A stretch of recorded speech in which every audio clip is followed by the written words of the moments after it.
Well, friends, yet again, Donald Trump is pushing his dirty DOJ officials to take revenge on Senator Adam Schiff and criminally charge him with something, anything, even though there is exactly zero evidence that Senator Schiff committed any crime. You know, what Donald Trump may not know, but what the attorneys at the Department of Justice surely know, is there is a defense recognized in the law called vindictive prosecution. And that defense is ready-made for any of Trump's announced enemies that Pam Bondi is foolish enough, reckless enough, unethical enough to try to prosecute. Let's talk about that, because justice matters.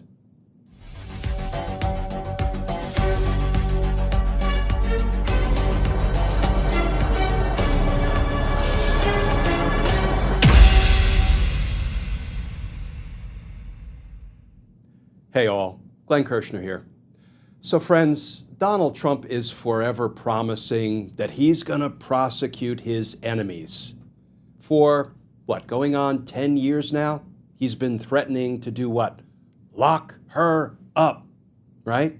Hillary Clinton, the OG of Donald Trump's wrath. How many times has he said he's going to prosecute Hillary Clinton? You know, and then in his first term, Trump's Department of Justice actually tried to go after Adam Schiff, and they failed.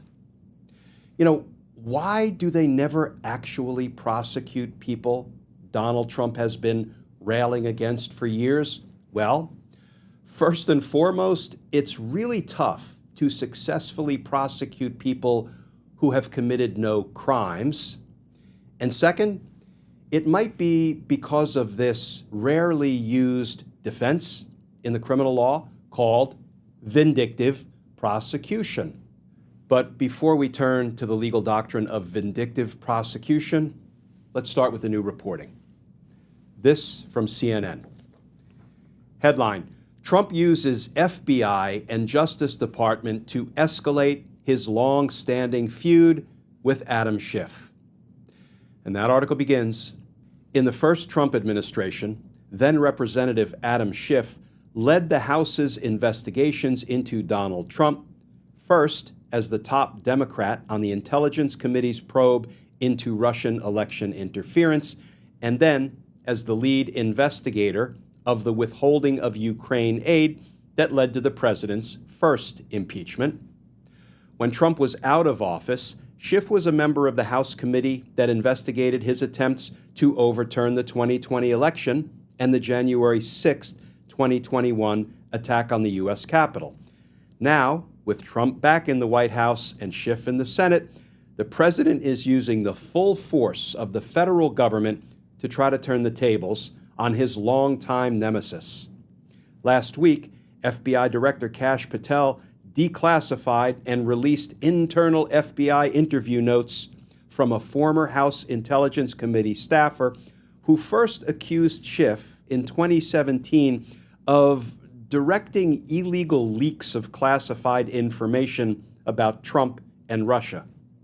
The allegations from the former staffer had already been investigated in Trump's first term by federal prosecutors who questioned the staffer's credibility.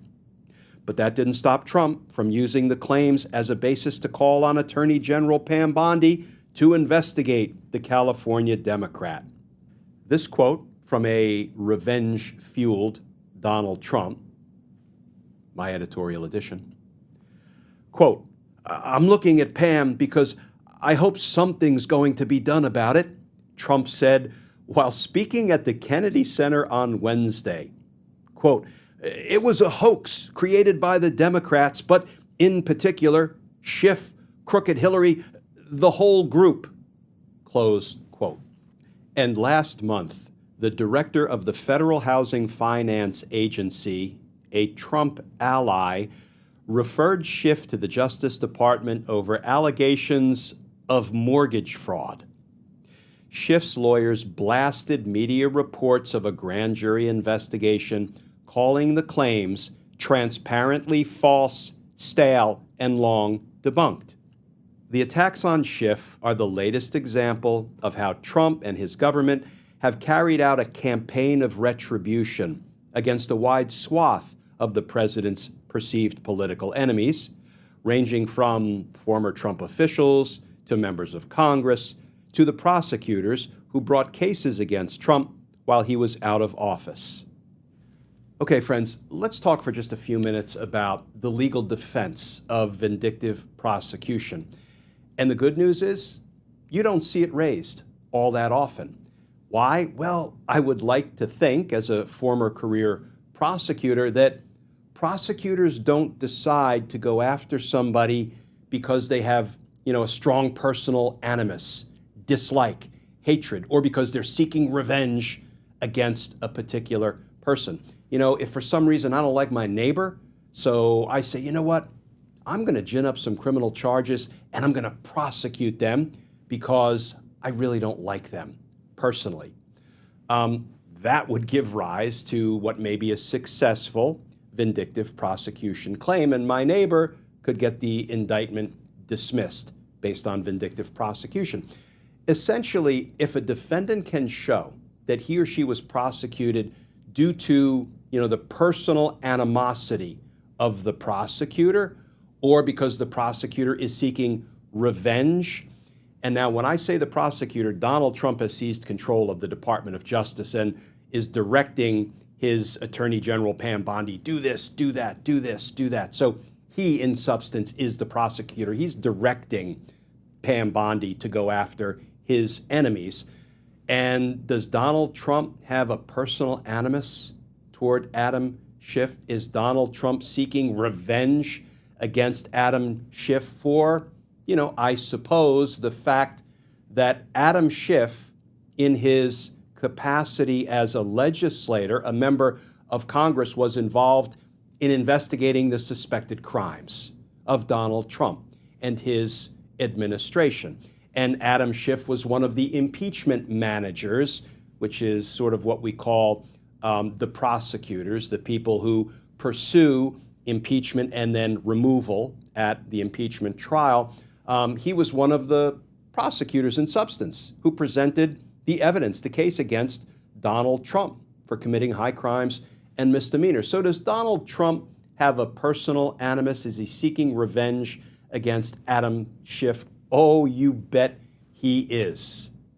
And, frankly, if Adam Schiff was ever criminally indicted on some trumped up garbage by Pam Bondi's Department of Justice, Donald Trump's Department of Justice more accurately, boy, he would have a ready-made vindictive prosecution claim, and he would introduce at a motion to dismiss the charges based on vindictive prosecution every Donald Trump tweet, every Donald Trump post, every, slur and slander and mockery of Adam Schiff that Donald Trump leveled. He's forever trying to come up with cute catch names. I'm going to call him Shifty Schiff. I'm going to call him Pencil Neck Schiff. In the sort of juvenile way that Donald Trump, talks about his enemies, with apologies to juveniles.